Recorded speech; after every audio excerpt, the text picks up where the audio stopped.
नमस्कार, आप देख रहे हैं रिपब्लिक भारती बिग स्कैश स्टूडियो में आपका स्वागत है। आपके साथ मैं हूं शाजिया निसार और बुलेटिन की शुरुआत कर रहे हैं इस समय की बड़ी खबर के साथ। नवाब मलिक को हर कोई आकर के जवाब दे जा रहा है और नवाब मलिक पूरी तरीके से घिरते हुए इस समय नजर आ रहे हैं। आपको बता दें कि मुन्ना यादव ने नवाब मलिक को जवाब दिया है। नवाब मलिक का जेल जाना तय, ये कहना है मुन्ना यादव का। नवाब का अंडरवर्ल्ड कनेक्शन है, ये बात भी कही गई है मुन्ना यादव की ओर से।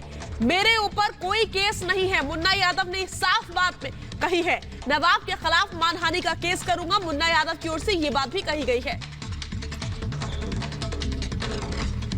100% इंक्वायरी होंगी और नवाब मलिक 100% जेल में जाने वाले हैं। 100% नवाब मलिक के अंडरवर्ल्ड से संबंध है, उस प्रकार मेरे किसी भी अंडरवर्ल्ड से संबंध नहीं। मेरे ऊपर किसी प्रकार का गुनहगारी का केस नहीं। मेरे विरोध में लड़ने वाले के साथ मेरा जो झगड़ा हुआ था, मेरे साथ चुनाव लड़ने वालों के साथ मेरा झगड़ा हुआ है। मेरे विरोध में मेरे अनेक चौकसी सरकार ने करवा ली है। मेरे ऊपर लगाए हुए सारे आरोप झूठे हैं। मैं नवाब मलिक के ऊपर मानहानि का दावा करने वाला हूँ। और इसी खबर पर ज्यादा जानकारी और बातचीत के लिए मैं सीधे रुक करूंगी मेरी सहयोगी सलोनी का। सलोनी, ऐसा लग रहा है कि चौतरफा घिरते हुए नजर आ रहे हैं नवाब मलिक। अब मुन्ना यादव ने भी मानहानि का केस करने का दावा कर दिया है नवाब मलिक के ऊपर। बिल्कुल शाजिया, देखिए सिर्फ मुन्ना यादव ही नहीं, तमाम जो बड़े चेहरे जिनका नाम बार बार ले रहे हैं मुन्ना यादव पर। दरअसल नवाब मलिक ने सुबह यह आरोप लगाया था कि कंस्ट्रक्शन के बिजनेस में उन्हें सर्वोपरि बनाया गया देवेंद्र फडणवीस सरकार में, और देवेंद्र फडणवीस ने ऐसे लोगों को बढ़ावा दिया, उनको पद दिया। इस बात को लेकर नवाब मलिक ने प्रेस कॉन्फ्रेंस के दौरान आज जब हुई थी तो कहा था, लेकिन आज एक बार फिर मुन्ना यादव ने भी जवाब दिया। मुन्ना यादव ने कहा कि नवाब मलिक अपना दिमागी संतुलन खो बैठे हैं, डिफेमेशन केस भी उनकी तरफ से दायर किया जाएगा। इसके अलावा अभी कुछ देर पहले आशीष शेलर ने भी प्रेस कॉन्फ्रेंस की थी। आशीष शेलर ने भी तमाम बातें वो कही, क्योंकि देवेंद्र फडणवीस का कनेक्शन वो स्थापित करना चाह रहे थे। जाली नोटों को लेकर, नोटबंदी का भी उन्होंने जिक्र किया था कि डीआरआई थे उस वक्त समीर वानखेड़े। तमाम चीजों को लेकर जो सवाल उन्होंने किया था, रियाज भाटी की तस्वीरें दिखाई थी, उस पर आशीष शेलर ने जवाब देकर ये साफ तौर पर कहा था कि देवेंद्र फडणवीस का जिस तरह से कनेक्शन वो स्थापित करना चाह रहे हैं, वैसा कोई कनेक्शन स्थापित नहीं हो पाया, उनके पास कोई साक्ष्य नहीं है।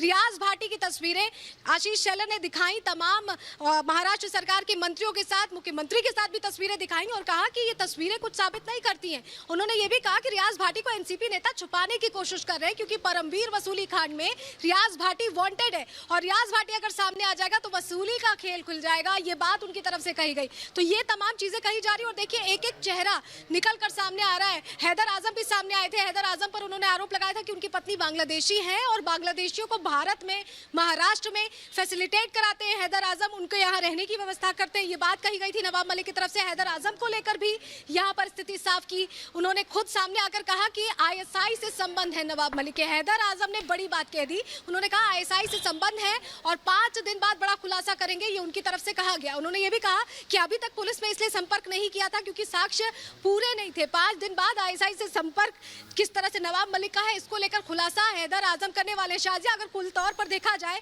तो नारकोटिक्स ब्यूरो से शुरू हुई ये पूरी कहानी। जी माफ कीजिएगा सलोनी, आपको बीच में रोक रही हूँ।